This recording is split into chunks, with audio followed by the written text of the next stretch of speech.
Ќе ја плаќа ли народот цената на војниот конфликт? Со зголемувањето на цените на нафтените деривати, државата е на прагот од нов ценовен шок. Алармираат експертите и предупредуваат на ново енормно зголемување, иако, како што велат, и моменталните цени се превисоки.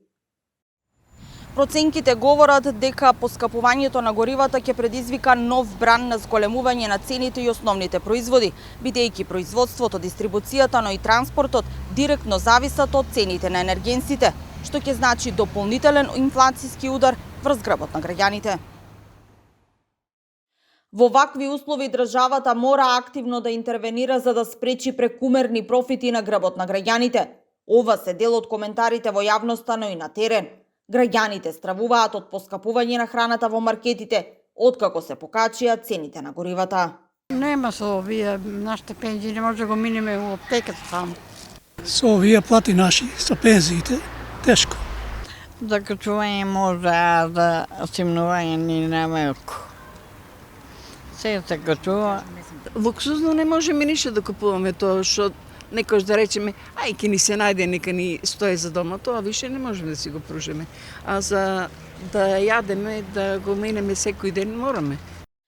Во исто време, минималната потрошувачка кошничка продолжува драматично да расте и наскоро ќе ја надмине границата од 70.000 денари.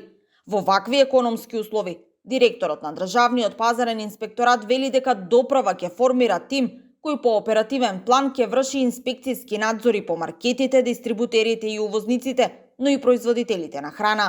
Стојковски повика и на разум кај трговците.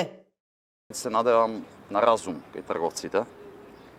Имајќи во предвид дека се соочуваме и општо и светот се соочува со светска економска криза и онака очекувам до некаде нивна општествена одговорност.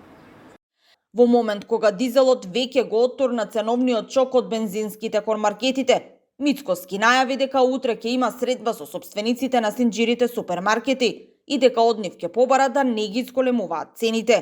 Инаку премиерот е задоволен од инфлацијата во земјава, која според него е најниска во регионот и изнесува 2,9%.